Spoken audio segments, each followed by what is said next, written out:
হ্যাঁ হ্যালো। হ্যাঁ বলো, কেমন আছো? আগে বলো তুমি কে? আরে ইয়ার, এত তাড়াতাড়ি ভুলে গেলে? আরে নতুন নাম্বার ডিসপ্লেতে দেখাচ্ছে না, বলো। আচ্ছা, 4 বছর ধরে আমার পিছনে পিছনে ঘুরতে এখন বলছো আমাকে ভুলেই গেছো? বাহ ভাই, ভালোই। আরে আরে দীপা, তুমি বলো। তোমার আওয়াজ অনেক চেঞ্জ লাগছে দীপা, এই জন্য ফোন উঠিয়ে বললাম কে তুমি। চলো ছাড়ো, বলো কেমন আছো? হ্যাঁ আমি তো বিন্দাস আছি। শোনো, আমার বাড়ি আসো না। হ্যাঁ কি তোমার ঘরে যাবো? আমার স্বামী না কাজের জন্য বাইরে গেছে, ফিরতে মোটামুটি 1 সপ্তাহ তো লেগেই যাবে। এই জন্যই তোমাকে ডাকছি। ওকে আছে না? ঘরে আর কেউ নেই না? কেউ নেই। ওকে ঠিক আছে, অ্যাড্রেসটা বলো। আমি না তোমাকে অ্যাড্রেসটা হোয়াটসঅ্যাপ করছি, ঠিক আছে না? আচ্ছা তাড়াতাড়ি পাঠাও। আচ্ছা তাড়াতাড়ি এসো। হ্যাঁ এটা কি আজকে আমাকে নিজে ফোন করে বলছে? কপাল খুলে গেছে, মজা আসবে আজকে। হ্যাঁ হে, এসো ইয়ার, ভেতরে এসো। চলো এসে বসো।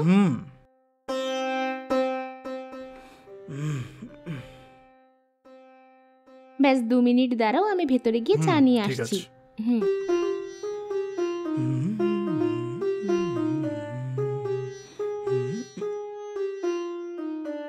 নাও চা খাও।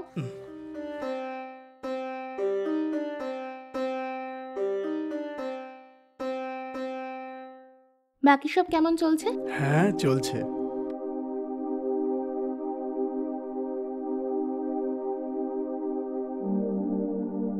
যদিও আমার বাবা আমাদের আলাদা করেছিল, তবু তুমি না আজও আমার মনের মধ্যে বসে আছো। ওইসব ঠিক আছে, আমার স্বামীকে ছেড়ে তোমার সঙ্গে জীবন কাটাতে আমার কত সময় লাগবে বলো? কিন্তু এতে সমস্যা আরও বাড়বে। বাইরের সমাজের লোকে কি বলবে, আমাদের নিয়ে সবাই চর্চা করবে। এই জন্য সব কথা না আমি মনের মধ্যেই পুষে রাখছি। চলো ছাড়ো এসব, আমার স্বামী ফিরে আসতে 1 সপ্তাহ তো লাগবেই। ততদিন না তুমি আমার সঙ্গেই থাকতে পারো। আরে এসব কি বলছো? যদি তোমার ওকে হয় তাহলে থাকো, না হলে আমার কোনো সমস্যা নেই।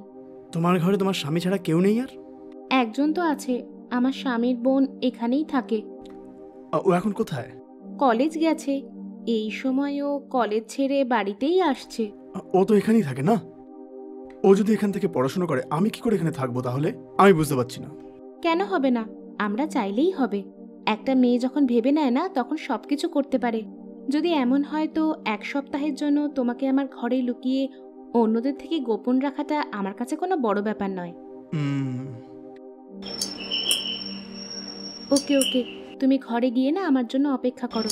আমি ওকে না ওর ঘরে রেখে দিয়ে তাড়াতাড়ি আসছি, ঠিক আছে না? ঠিক আছে।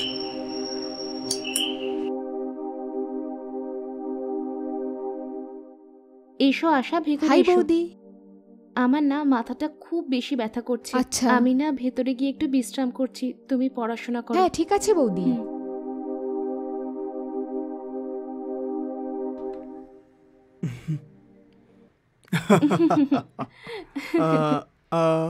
আচ্ছা গীতা, আমার একটা ছোট্ট ডাউট আছে, তোমাকে জিজ্ঞাসা করবো?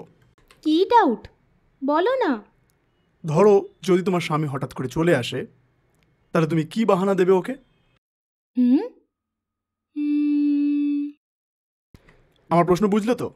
যদি তোমার স্বামী কাজ থেকে এখানে চলে আসে, তাহলে তুমি কি বাহানা দেবে ওকে? ব্যাস এই ব্যাপার, বলে দেবো যে তুমি কেবল কানেকশন ঠিক করতে এসেছো। কি তুমি আমাকে কেবেলওয়ালা বানাবে আর তোমার স্বামী মেনে নেবে সেটা? কেন কেন মানবে না ও? তুমি তো এমনই না। এই তুমি মজা করছো না? না, আমি সত্যি বলছি। ঠিক আছে, সময় হচ্ছে, আমাকে বাইরে যেতে হবে। আর হাজবেন্ড আসলে আমাকে বলবে, অবশ্যই আসবো আমি, ঠিক আছে? হ্যাঁ ঠিক আছে। আচ্ছা এখন চললাম তাহলে।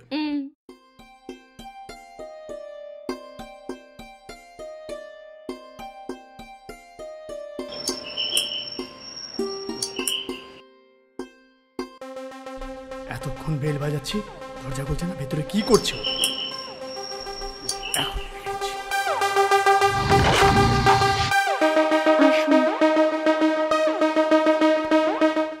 আরে কখন থেকে কলিং বেল বাজাচ্ছি, শুনতে পাচ্ছ না নাকি? ভেতরে রান্নাঘরে ছিলাম, আমি শুনতে পাইনি। ঠিক আছে তুমি রাগ করো না, এসো। এই এটা কে? ও তো কেবিল কানেকশন ঠিক করার লোক। কেবিলের লোক? এই সত্যি কথা বল, তোমার জোগাড়ের লেনকেনা তো? সত্যি কেবিল কানেকশন ঠিক করারই লোক, আমিই ডেকেছি ওকে। হ্যাঁ হ্যাঁ, আমি রেখে গেছিলাম তোমাদের দুজনকে এখানে থাকতে, আর যেই আমাকে দেখলে ওকে কেবিলওয়ালা বলে আমাকে উল্লু বানাচ্ছ। শোনো, আমাকে সন্দেহ করছো? সত্যি ও কেবিল কানেকশন ঠিক করতেই এসেছে। কেবিল কানেকশন দেখছি, ওকে দাঁড়াও। শোনো, এই আরে তুই কে রে? ঘরের মধ্যে এরম ঢুকে গেছিস? কেবিল কথাটা লাইনের নাম শোনো। করে সত্যি কথা বল, সত্যি কথা বল। স্যার হাত নামান স্যার, আপনার মাথা খারাপ নাকি? এরকম কি কথা বলছেন? আপনার স্ত্রী যেটা বলেছে ঠিকই বলেছে, আমি কেবল ঠিক করতে এসেছি। প্রবলেম হয়েছে বলে ম্যাডাম বলেছে, তাই এসেছি এখানে। কেউ ঘরে এলে আপনি আপনার স্ত্রীর সঙ্গে অ্যাফেয়ার বলে কাটিয়ে দিচ্ছেন না?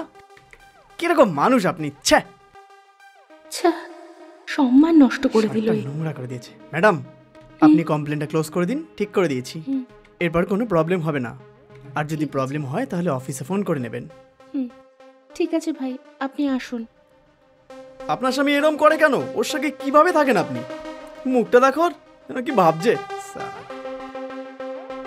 শোনো, ঘরে ঢুকে কে আছে কেন আছে কিচ্ছু না জেনে নিজের মনে যা আছে সব বলে দেবে, এই ভরসা করো তুমি আমাকে? শিট। আরে সব ভুল তো আমারই ছিল, আর আমি কি করে ফেললাম। শিট।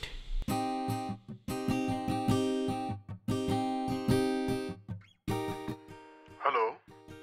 হ্যাঁ hello sir, good evening. Good evening.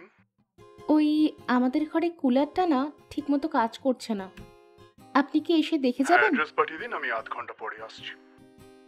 আচ্ছা, আধ ঘন্টা লাগবে? একটু তাড়াতাড়ি আসুন না, আমাকে একটু বাইরে যেতে হবে। ঠিক আছে ম্যাডাম, আমি আসছি। আচ্ছা ঠিক আছে। Okay madam.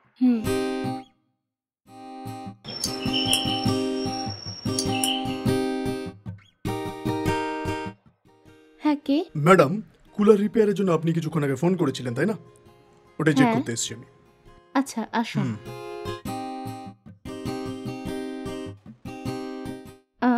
কুলার ওখানে রাখা আছে, আপনি গিয়ে ওকে দেখুন। ম্যাডাম। হুম।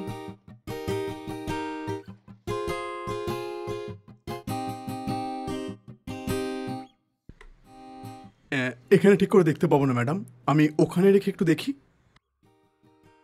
হ্যাঁ স্যার, চলুন।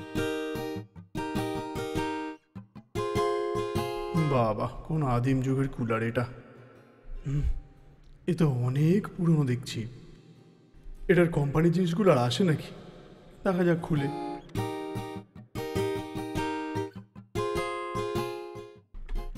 উফ, এরকম জিনিসপত্র আছে বলেই আমাকে বলেছে।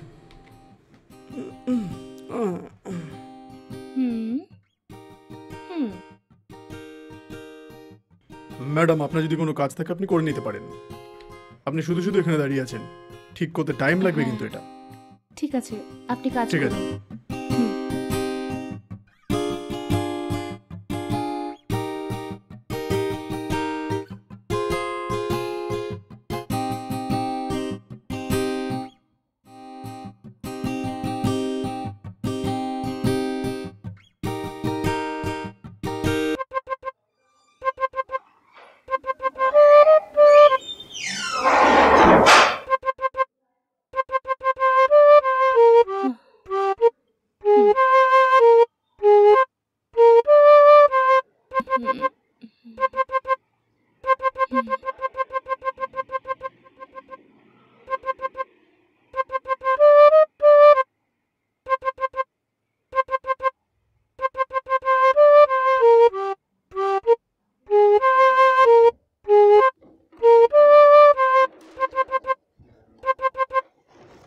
ম্যাডাম, ম্যাডাম, এ কি হলো?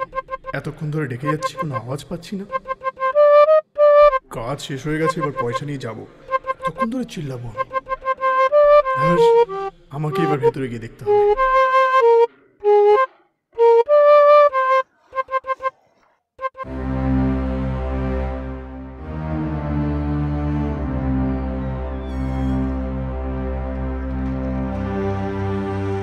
ভেতরে কাজ আছে বলে গিয়ে ও তো দেখি এখানে শুয়ে আছে। ম্যাডাম, ম্যাডাম, ঘরে কেউ নেই, আর দেখে একে জল পড়ে লাগছে। এর থেকে ভালো সুযোগ আর আমি পাবো না। ম্যাডাম, হুম। ম্যাডাম,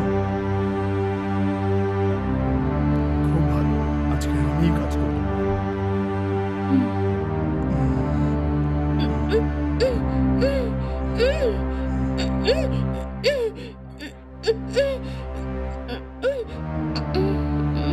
সার্ভিসিং করতে এসেছিলাম, এখন এর সার্ভিস করে আমি যাব। এই রূপে রানী ওদিকে একদমই বলে না। হুম, হুম।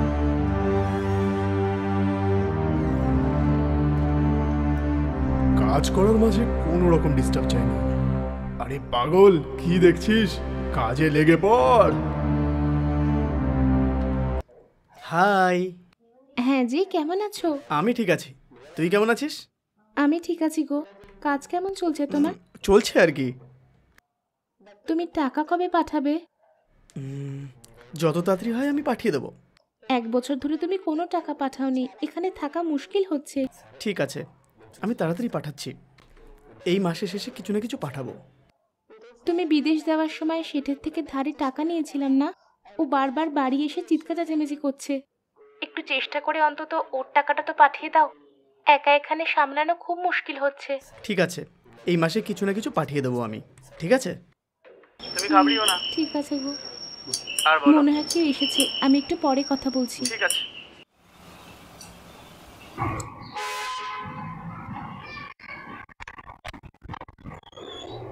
হ্যাঁ ভাইয়া। তোমার স্বামী এখন আসেনি নাকি?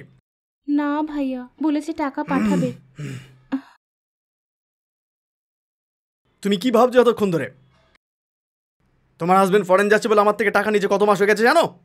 মনে করাবো, 4 বছর হয়ে গেছে পয়সা নিয়েছে, 1 টাকা আসেনি এখনো। ও ধারি তো নিয়েছে না নিয়ে পালিয়েছে? না ভাইয়া, মনে হয় সে এখনো টাকা পায়নি, পেলেই সে আপনাকে দিয়ে দেবে। এইসব গল্প দিয়ে লাভ নেই।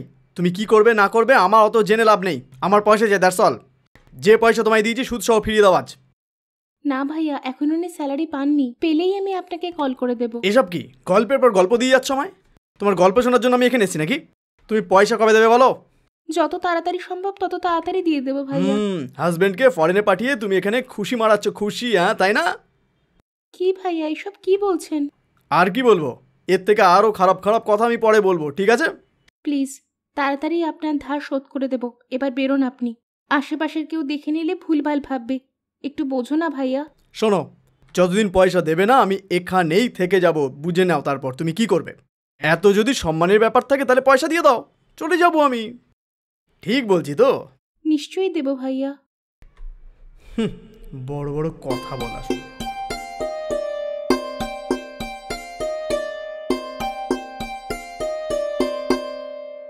শোনো না, আজ বাড়িতে শেঠ এসেছিল, পয়সা নিয়ে অনেক কথা শোনাচ্ছে। ঘরে বসে উল্টোপাল্টা কথা শোনালো, খুব অপমান করলো উনি। কি অপমান করেছে? কি বললেন উনি? বলল তোমাকে বিদেশে পাঠিয়ে আমি এখানে অন্য কারোর সঙ্গে আয়েশ করছি, এমন উল্টোপাল্টা বলে অপমান করছে আমাকে। ঠিক আছে, ঘাবড়িও না। তোমাকে এরকম দেখে আমার খারাপ লাগছে। কিছু না কিছু করে এই মাসে অবশ্যই পয়সা পাঠিয়ে দেবো। আমার ওনার এই মাসে আমাকে পয়সা দেবে, আমি ওনার পয়সা ফেরত দিয়ে দেবো, ঠিক আছে? ঠিক আছে, তাড়াতাড়ি কিছু টাকার বন্দোবস্ত করো, ঠিক আছে না? ঠিক আছে, কেঁদো না। ঠিক আছে, রাখছি।